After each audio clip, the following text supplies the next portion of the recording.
it's not about how people receive your contribution. It's about how you give your contribution.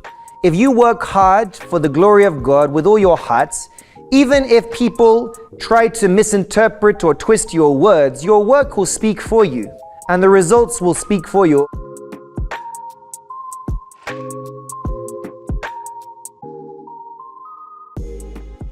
Thank you, Brother Chris, for giving me this opportunity. The message was really touching, but my major question that I wanted to ask is how do you deal with the situation whereby, for example, I've been promoted from the work to be able to come to work in the office, and whenever I want to give some suggestions, some ideas which benefit the company, I seem to face a bit of resistance from my other colleague, not knowing whether maybe she feels as if I'm trying to take the job away or not. So sometimes I end up being silent, but it's actually drawing me back to even fully show myself, my potential of what I'm capable of doing. So at the end of the time, especially if I'm now at home, I end up having dreams whereby it seems like I'm getting angry. So when I wake up during the day, it's like every time in my mind, in my thoughts, in my heart, I'm nursing some kind of grudges or some bitterness where I'll be like, if I go to the office tomorrow, I'm gonna just burst and just say it out or something like that. I just really need your help and advice with how the way to do about it, to be silent, talk about it to my boss, or to just pray to God in prayer. The example that our sister is sharing is a slightly different dynamic in relationship, because you are referring to your colleagues in your workplace. Obviously, that's a very different dynamic to, let's say, a husband or wife, or even a friend, because you will choose your friends. Of course, you choose your husband and wife, but when it comes to colleagues at work, you don't necessarily have a choice of who you work with. So I think the key thing is this, sister. Silence should never come from a place of fear. It should come from a place of wisdom. Sometimes it's wise to be silent, and there's nothing wrong with choosing in an environment such as your work to not speak out if you realize the people concerned are not actually ready to listen to what you have to say.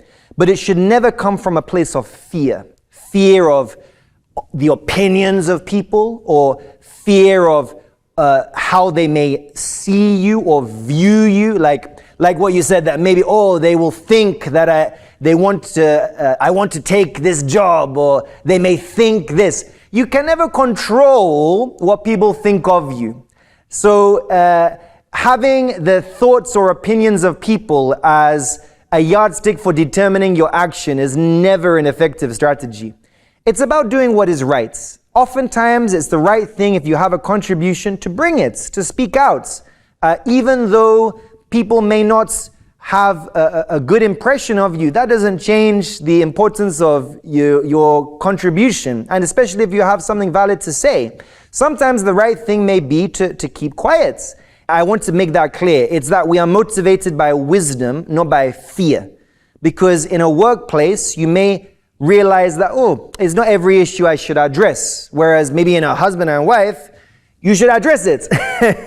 But in a workplace, because you are dealing with different characters, maybe not everyone you work with is a Christian. Not everyone who you work with shares the same faith or the same principles as you. So you have to exercise wisdom in how you address issues and navigate that. But on a personal level, if you have something important to say, the fear of how people receive it should not be a motivation for you not to speak out. If you have something valuable to contribute, if you have something important to say in your workplace, then irrespective of the response to it, that's not your responsibility. You can't control how others respond to what you say, but you can control your choice to speak out if that's the right thing to do. So on a personal level, when you say you go back home and sometimes you maybe feel offended or perhaps bitter towards colleagues at work, or that anger tries to rise in your heart, this is where you have to counsel yourself, okay? You need to counsel yourself with the truth of God's word. Once again, you cannot control someone else's response. So why on earth would you fall into the trap of bitterness over something that you cannot control? That is a waste of time, a waste of effort, a waste of focus. It's not about how people receive your contribution. It's about how you give your contribution. If you work hard for the glory of God with all your heart, even if people try to misinterpret or twist your work will speak for you, and the results will speak for you. Or in the words of Jesus, by our fruits we shall be known.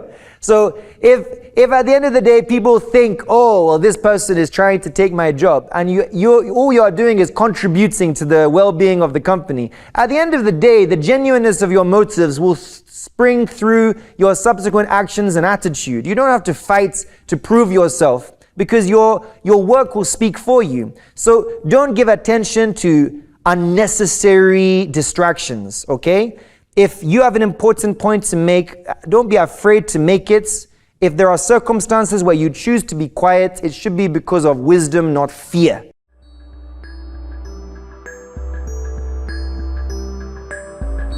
It's the Holy Spirit who ignites the word in people's hearts. Without the Holy Spirit, we cannot understand. Without the Holy Spirit, the sermon I preached today may emotionally move you, but will not spiritually change you.